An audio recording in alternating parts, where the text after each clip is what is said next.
Mas a dor de 90% da cabeça, né? população. Eu atendi hoje, inclusive, um paciente com, você falou, é a crônica diária, sabe, doutor André? E uma das coisas que eu falei com ele é sobre isso, né? Sobre o impacto na qualidade de vida. Porque às vezes as pessoas acham que por ser tão comum a dor de cabeça, é uma coisa que não tem tanta importância. Mas ela é extremamente incapacitante, a dor de cabeça. E ela tem um impacto muito grande na qualidade de vida. E também está muito associado à ansiedade, depressão, limitações das atividades de vida diária. Então é muito importante que a gente faça o diagnóstico e trate de forma correta a dor de cabeça. Principalmente essas dores de cabeça persistentes, como é o nosso tema de hoje. Chega os pacientes na clínica falando que tem dor de cabeça todos os dias e muitos chegam com um diagnóstico de enxaqueca, né? E uma das coisas E interessantes com isso é essa uma coisa que é super importante a gente crônica falar. diária. Porque assim, a gente tem dois tipos de cefaleia crônica diária, né? Isso aí é legal, a gente... Na verdade, eu acho assim, eu ia falar dois, mas aqui eu já tô pensando que talvez um três, né? Ah, muito legal você falar sobre isso, vou falar sobre isso, cefaleia cervicogênica. Então, a gente tem um tipo de dor de cabeça que é menos comum ainda, que é a dor de cabeça persistente de início recente. Então, é um paciente que já começa com a dor de cabeça diária. Então, um dia ele acorda e nunca mais para. Isso é relativamente raro, né? Embora aconteça. A gente tem um paciente que tem uma migrânia transformada, que é o paciente que tinha uma dor de cabeça, tinha uma enxaqueca, né? Migrânia é o nome chique da dor de cabeça, é o nome médico da dor de cabeça. Da enxaqueca, desculpa, da enxaqueca. E daí a pessoa tinha uma enxaqueca, e daí ela começa a fazer abuso de analgésicos, e daí ela se transforma, né, em migrânia transformada, às vezes numa enxaqueca crônica diária. E a gente tem um outro paciente, que é o paciente que tem um diagnóstico incorreto. Né? Então, é o que a gente pega mais frequentemente aqui no consultório, que às vezes o paciente vem há anos tratando como enxaqueca, e na verdade ele tem outro diagnóstico. Então, você concorda que se você tem um paciente que está diagnosticado como enxaqueca, está tratando como se fosse enxaqueca, mas tem outro diagnóstico que não é enxaqueca, não vai funcionar, porque aquele remédio ele só funciona para enxaqueca. Então, se você tiver qualquer um dos outros tipos, e são mais de 150 tipos de dor de cabeça, para os outros 149 o remédio não funciona. Então, é fundamental o diagnóstico correto. Então, a gente tem que ver em qual Um dos esse temas que paciente se você encaixa. trouxe aí é a cefaleia por uso abusivo de analgésico, que acaba sendo desenvolvida após uma determinada cefaleia pelo uso constante de analgésico. E uma das características de paciente, até, na realidade, mais, todo dia quase tem, mas na realidade, semana passada, paciente primeira vez, cefaleia longa data, e ela fazendo uso de analgésico sempre. E uma coisa que chama muita atenção na cefaleia por uso abusivo de analgésico é que a pessoa ela tende a acordar de madrugada para tomar analgésico. Você vai olhando a história e você pergunta, você acorda de madrugada para tomar analgésico? Acorda. Que hora que é? Por volta das 4 horas da manhã. Isso é uma das características da cefaleia por uso abusivo de analgésico. E o mais difícil é o tratamento, porque na realidade, para você tratar uma cefaleia por uso abusivo de analgésico, o que tem que parar de fazer é tomar o analgésico. Entretanto, a estratégia que se utiliza é a gente ir substituindo esse analgésico por outras drogas e depois retirar a outra droga. Não é tão simples assim. Ou seja, o paciente tem uma cefaleia por uso abusivo de analgésico. Qual é o tratamento? Tira o analgésico. Mas tira o analgésico de quem tem dor de cabeça todo dia. Se você tem uma dor e ela todos os dias é permanente, é muito difícil você falar que você não vai tomar analgésico, né? É um desafio grande. Aí é onde entra outras ferramentas que nós utilizamos, que pode trazer esse alívio aí. Teve uma pergunta aqui no meio do caminho. Foi a Vânia, fez uma pergunta Falando muito de hérnia interessante. Eu adorei a cervical, pergunta dela.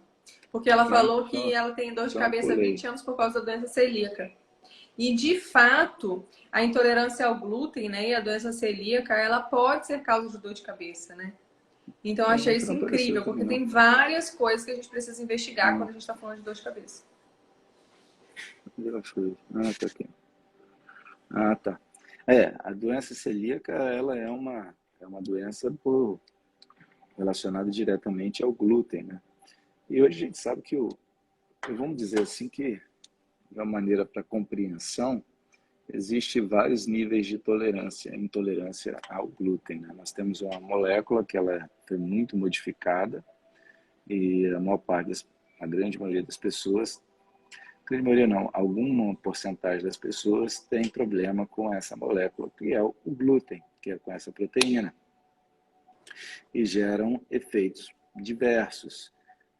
A síndrome que você relata, celíaca, ela é de fato uma intolerância muito grande ao glúten. Mas o que se observa nos pacientes com dores crônicas, uma boa leva dos pacientes, eles se beneficiam com a retirada do glúten, né? Mas quando a gente está falando de cefaleia, não é só o glúten, sim, inúmeros outros medicamentos, inúmeros outros alimentos. Entretanto, isso é muito individual, né? Ou seja, um alimento que faz diferença para mim, pode ser que ele não faz para você. Tem gente, por exemplo, que toma café e tem dor de cabeça. Outros, a cafeína não faz a mínima diferença. Muito pelo contrário, se não toma, tem a dor de cabeça. Ou seja, isso aí tem que ser testado. Ou seja, se para você já tem essa observação, não faça uso de forma alguma. Para você não vai fazer benefício jamais a utilização. E vai fazer falta não comer glúten? Nenhuma também. Então, se para você já tem essa diferença, evite ao máximo possível. Uma outra questão aí, Mariana, se você quiser abordar um pouco, estou vendo aqui para trás aqui. Já até perdi aqui. Se hérnia de disco Pessoa... cervical causa dor de cabeça. Isso, pode ficar à vontade para abordar. Então, a gente tem várias patologias na região do pescoço que podem ser referidas na cabeça. Por exemplo, uma das mais comuns são as artroses facetárias, né? Se a gente está falando de coluna cervical. Então, as articulações facetárias são as articulações entre as vértebras e elas podem ser referidas na cabeça, principalmente entre as primeiras vértebras. A gente tem dores miofaciais do pescoço, que também podem ser referidas na cabeça. A gente tem a instabilidade também dessa região, que também pode se manifestar como dor de cabeça. Tem o encarceramento de alguns nervos, como os nervos occipitais, que são nervos que ficam aqui na região da nuca, que também podem referir dor na cabeça. Às vezes, nervos supraorbitários, são nervos aqui da região do pescoço, que também podem referir dor na cabeça. Mas a hérnia de disco cervical, ela não costuma se manifestar como dor de cabeça. A hérnia de disco cervical, ela costuma se manifestar como uma dor irradiada, né, para a região do ombro ou para a região da mão. Então, não é comum uma dor de hérnia de disco, né, quando ela comprime o nervo. Tudo bem, querida? Quando ela comprime o nervo, geralmente ela costuma dar uma dor que pode ser em choque, pode ser em inflamação no território daquele nervo que está sendo comprimido. Então, não é comum dor de cabeça. O intestino Vamos lá, preso... só Pode falar, aproveitando outra aí pergunta. a deixa que você deixou, a questão que você deixou, e ver se agrega um pouco as questões da hérnia. Vamos supor que você tem uma hérnia, isso não quer dizer que você tem dor por causa da hérnia. Vamos supor que essa hérnia, de alguma maneira, ela gere uma irritação no sistema neurológico, nos nervos que saem da coluna, gera alguma instabilidade, alguma coisa. A primeira coisa que seu corpo tende a fazer é te proteger dessa dor. Ele tende a gerar uma estabilidade. Uma das maneiras dele fazer isso é fazendo com que a musculatura da região cervical, a musculatura da parte posterior, inclusive algumas pessoas têm nódulos, ela fica mais rígida. Isso para gerar a própria estabilidade, que muitas vezes ela é exigida devido ao quadro álgico ou devido à própria dor ou devido realmente ela ter perdido alguma estabilidade. E essa contratura, ela acaba gerando o que se chama de pontos gatilhos, que são nódulos. E uma das características do ponto gatilho é gerar dor referida.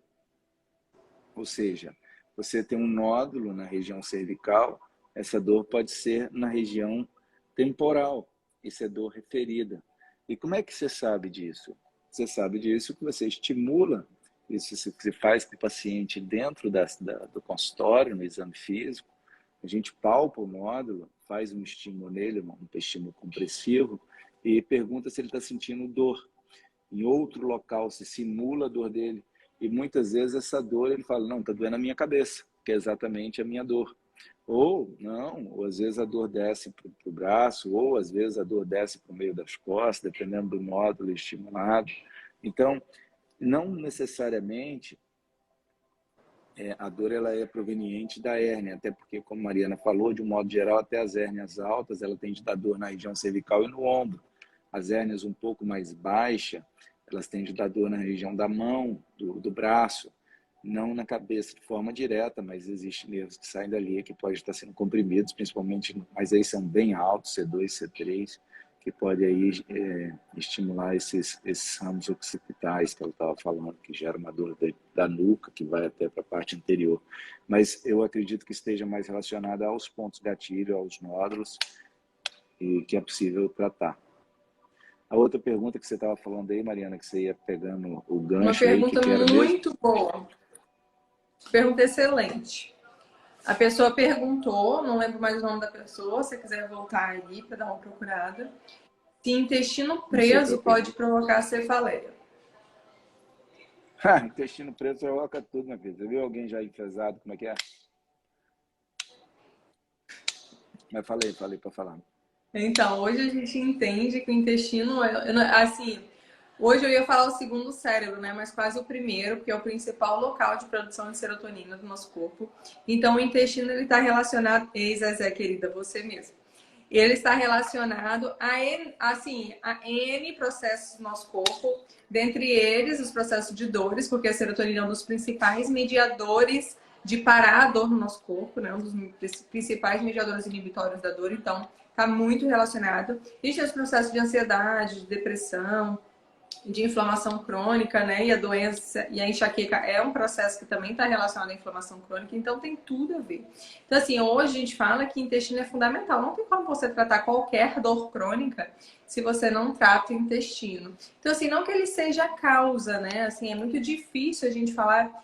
Eu não sei, assim, se as coisas têm uma causa e efeito tão grande quanto as pessoas querem dar. Na verdade, nós somos uma pessoa, né? Uma pessoa que tem várias coisas influenciando naquele momento. Então, assim, se o seu intestino é ruim, provavelmente, talvez você não coma muito bem. Então, a sua alimentação também. Então, assim, talvez você não se exercite, ou talvez você não tenha uma saúde mental tão legal. Então, é tudo, é um conjunto, né? Não é uma coisa só. Uma pessoa que tem intestino ruim, geralmente ela tem outros problemas que a gente tem que abordar, né? Então é o conjunto, não tem como a gente tratar uma coisa só.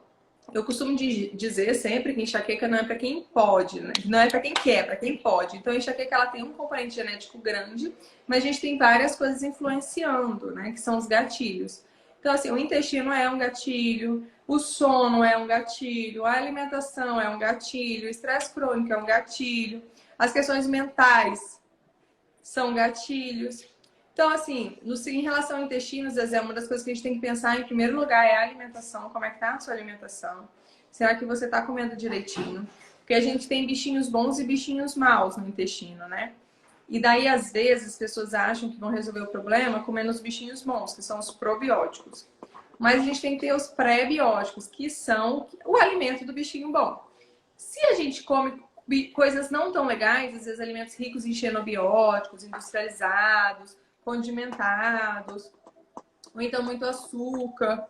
Esse tipo de coisa mata os bichinhos bons. Então não adianta muito, né, a gente comer o prebiótico. A gente tem que alimentar os bichinhos bons. Então a gente tem que avaliar tudo isso. Como é que está a nossa alimentação, como é que está a questão dos probióticos, dos prebióticos, como é que está a questão dos parasitas, como é que está se tá bebendo água, como é que está se tá bebendo fibra, as questões relacionadas à saúde mental. Então, assim, tem muitas questões que envolvem o intestino, né? Então, sim, não causar, mas com certeza influencia a sua dor de cabeça. Olha, você não vem com esse papo, não. Como a live fica gravada, eu não vou citar nome, não. Você não vem com esse papo, não, que eu conheço bem, viu? Eu sei que aí também tem as escolhas da coisa boa e da coisa ruim. Ela está morando nos Estados Unidos lá, e realmente Ah, é um desafio comer bem, né? Mas existe sim a possibilidade de você melhorar essa alimentação sua. Isso aí basta você fazer as escolhas certas. não, gente, eu Eu sei que as esqueci agora o possibilidades. nome do lugar, que é um supermercado, ela vai saber. Eu adoro o supermercado que tem comida natural lá, é excelente. É super famoso, gente. Mas Sempre se o há seu boas intestino está escolhas. ruim, eu duvido que é só dor de cabeça. Deve ter mais coisa aí acontecendo. E isso Intestino sempre ruim. tem. É. O intestino é um reflexo do organismo como um todo, né? O organismo como um todo é um reflexo do intestino. É, verdade. Qual outra aí que a gente pode falar aí? Qual que é o outro? Eu acho que uma das coisas mais importantes é essa questão do diagnóstico, sabe? Eu acho que eu sempre gosto de falar isso, porque de fato tem mais de 150 tipos de dor de cabeça. E as pessoas sempre chegam aqui no consultório falando que é enxaqueca. E não nesse. Whole Foods, isso mesmo, amo, amo, vivo no Whole Foods, gente. Meu sonho era um Whole Foods aqui. Então, de fato, a gente precisa do diagnóstico correto para a gente tratar de forma assertiva, né? Não adianta você tratar uma cefaleia tensional como enxaqueca. Esse paciente que eu atendi hoje foi um paciente que estava tratando uma cefaleia tensional como enxaqueca. Não funciona, simplesmente não funciona. Isso se a gente nem considerar as outras cefaleias que são um pouco mais difíceis de tratar, como a cefaleia cervicogênica, né? Que é essa dor de cabeça que a gente estava comentando e tudo mais. Então, é preciso o diagnóstico correto. Outra coisa que é super legal da gente falar, super importante, né? Que as pessoas saibam que existe tratamento, que as pessoas saibam que existem alguns recursos que podem ajudar elas a conseguir vencer, né, essa fase mais crítica do tratamento. Então, se às vezes, como você mesmo falou agora, né, às vezes o paciente chega aqui e tem cefaleia por abuso de analgésicos. Aí você chega para o paciente e fala assim, tem que parar de tomar remédio. Senão, não consegue tratar. Como que o paciente vai parar de tomar o remédio, gente? Não tem como, né? O paciente toma o remédio porque ele tem dor. Ou então, não, você tá com muita dor de cabeça, mas tem que fazer exercício, tem que comer bem, tem que ir no terapeuta. Como que o paciente vai fazer isso? Que se ele não aguenta, ele tem muita dor. Então, um dos recursos que a gente pode usar, que são super efetivos e que ajuda muito, é o bloqueio simpático venoso. O venoso é uma infusão de lidocaína. Lidocaína é um anestésico local. A gente faz com uma bomba de infusão, né? Um soro, como se você fosse tomar soro. E a gente faz isso com o paciente monitorizado aqui na Relívia, né? A gente tem todos os recursos necessários. E essa infusão desensibiliza o sistema. Então, melhora muito a dor, né? Às vezes a gente consegue tirar um paciente dessa crise e aí ele consegue engajar nessa terapia não farmacológica, consegue de fato fazer terapia, consegue ficar sem um analgésico, consegue identificar os gatilhos dele, né? E tratar os gatilhos de forma adequada, que é super importante, né? Eu acho que não tem como você tratar dor de cabeça se você não identificar quais são os seus desencadeantes, quais são os seus gatilhos, isso é fundamental. A base está aí no gatilho, viu? O negócio é identificar o porquê do porquê, é o que eu costumo sempre falar. Ou seja, se está tendo dor de cabeça direto, tem que entender por que começou a ter dor de cabeça. Tem que buscar um pouquinho, sabe? O desequilíbrio na saúde ela acaba gerando muitos problemas, né? Com o passar do tempo. Né? Então acaba que se tem dor de cabeça direto, você tem um problema da dor de cabeça, mas tem que entender de onde vem esse problema e por que que esse problema veio de tal lugar. É o porquê do porquê. Eu sei que comer bem às vezes não é tão prático e nem tão barato, vamos dizer assim, mas tratar da doença sempre é muito caro. Né? Tratar da doença é sempre muito complicado, não só da forma direta, com valor investido em dinheiro, mas também da forma indireta, como o deixar de ganhar também, né?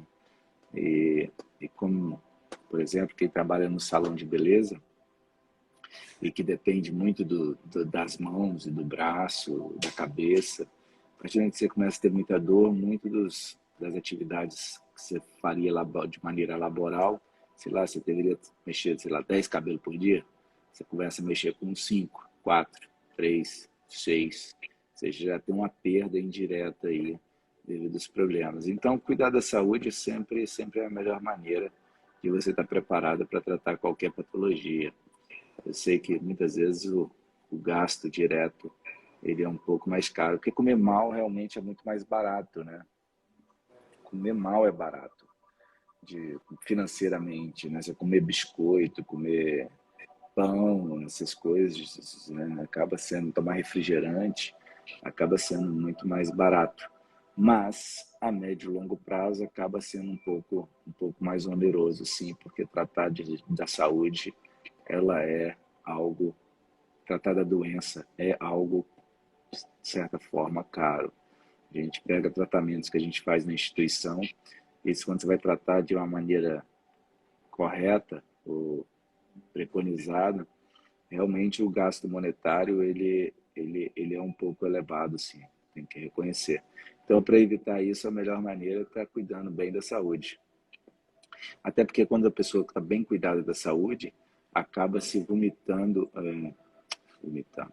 Quando a pessoa está bem, eu vi o vômito ali, quando a pessoa está bem da saúde, acaba se fazendo até menos terapias, menos tratamento. Ela responde muito mais rápido, é muito mais fácil de tratar alguém saudável do que alguém sem saúde. Outra cefaleia, Mariana, que apesar de não enquadrar aí, mas já que a gente está falando de cefaleia, essas são as migrâneas, né, tão famosas, as enxaquecas, né, que nós temos enxaqueca com aura, enxaqueca sem aura. Eu acho que é um tema que vale a pena se abordar um pouco também. A enxaqueca, né, é aquela dor. O que é a enxaqueca, né? Isso é legal, assim, da gente pensar. É muito comum as pessoas acharem que qualquer dor forte é enxaqueca. Então, como que a gente faz o diagnóstico de enxaqueca? Geralmente é uma dor que é de um lado só, ela é unilateral. Ela pode variar o lado da cabeça, é muito comum a gente ter essa alternância entre um lado ou outro, que tem uma característica pulsátil ou latejante. Então, aquela pessoa que fala assim, olha, tem um coração na minha cabeça, tem um relógio na minha cabeça, que geralmente é de forte intensidade e que está associada a náuseas e ou vômitos, a foto e fonofobia. Então, é o paciente que prefere ficar num cantinho escuro quando está com dor de cabeça, que ninguém pode falar muito alto, né, que prefere se isolar. Então, essa é a famosa enxaqueca, a famosa migrânia. E a gente pode ter... Tem pacientes que têm sinais premonitórios, né, que ele sabe que ele vai ficar com dor. Então, o sinal premonitório comum é a boceja, a pessoa fica com vontade de bocejar, começa a bocejar mesmo sem estar com sono. Outras pessoas sentem sono, né? E uma das coisas que pode acontecer é a aura, né? Então, tem diferentes tipos de aura, né? Tem gente que vê escotomas, que são pontinhos brilhantes, tem gente que vê algumas coisas mesmo, né, mais elaboradas, algumas imagens mais psicodélicas, que podem acontecer antes da crise. Né? E isso tem uma explicação né, neurológica, né? Que a gente tem uma excitação generalizada no cérebro antes da crise de enxaqueca. Então, por isso que a gente fala que a enxaqueca é uma doença neurológica, né? É uma doença dos sentidos, assim. Porque a gente tem várias manifestações além da dor na enxaqueca. Então é importante a gente, até as pessoas que têm enxaqueca têm uma chance maior de ter AVC e tudo mais, né? Porque tem muitos fenômenos vasoativos envolvidos na enxaqueca, né? As enxaquecas com aura, né? Com aura, né? Então é super importante a gente identificar isso. Então é isso.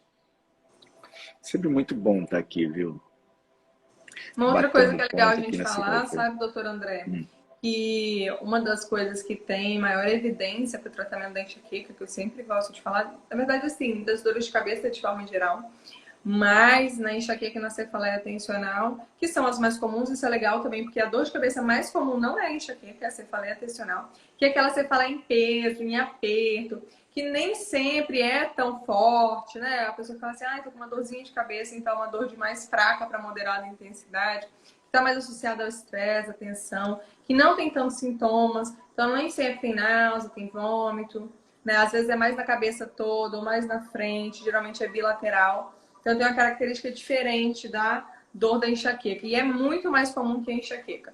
Nesses tipos de dor de cabeça, a acupuntura tem um resultado fenomenal. Inclusive tem uma revisão super famosa de muitos pacientes, 20 mil pacientes, e eles compararam o tratamento de enxaqueca. Qual que é o nosso objetivo quando a gente trata um paciente que tem dor de cabeça? O nosso objetivo é diminuir a intensidade e a frequência das crises. Nosso objetivo não é que ele nunca mais tenha dor de cabeça, é reduzir a intensidade e a frequência das crises.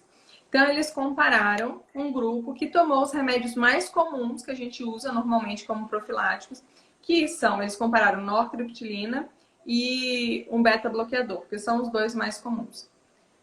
E compararam com um grupo que usou acupuntura. E o grupo que fez acupuntura teve um resultado melhor do que o grupo que tomou remédio, olha só. Então, você tem uma técnica que não tem efeitos colaterais, uma técnica barata, né? Uma técnica segura, com melhores resultados do que você tomar um remédio, porque às vezes você vai ter efeitos colaterais, você não vai se adaptar, pode ser que ele interaja com outras medicações. Então, uma técnica fácil acesso, baixo custo, com excelentes resultados. Então, eu gosto sempre de falar do papel da acupuntura. Uma pessoa perguntou aqui se sinusite é dor de cabeça. Muito boa essa pergunta também. Pode seguir. Então, a sinusopatia, né, é assim, a gente tem que separar, assim, né? As pessoas confundem muito isso. Então, a sinusite, né, aguda, clássica, não é tão comum quanto as pessoas imaginam. Então, a sinusite, ela é uma infecção bacteriana dos seios da face. Então, você tem que ter um quadro viral arrastado, né? Tem que ter mais de 15 dias de doença, tem que ter febre alta para você ter sinusite, que é a infecção bacteriana dos seios da face. Isso é uma coisa e não é tão comum. E uma outra coisa é as pacientes que têm rinites crônicas de repetição e que tem uma repressão dos seios da face. Então é a pessoa que fica ali com aquele líquido, faz um raio-x, faz uma tomografia, tem cistos, né? Tem repressão de seio da face, isso é outra coisa. Então as pessoas que têm sinusites agudas podem se cursar com uma dor de cabeça importante. O que não é tão comum quando a gente tem não é sinusite, né? São as sinusopatias, as doenças dos seios da face crônica. Então é bem menos comum, pode ocorrer, mas é bem menos comum. Não tanto quanto as pessoas Resumindo, pode imaginam, sim. né? Porque as pessoas, tudo elas acham que é sinusite, e não é. É mais Eu uma acho que tudo repressão do exato com seio da enxaqueca. face, né? Não tão dor de cabeça. Eu acho que assim como a enxaqueca era superestimada, assim como eles falam da fibromialgia. Tudo é fibromialgia, tudo é enxaqueca.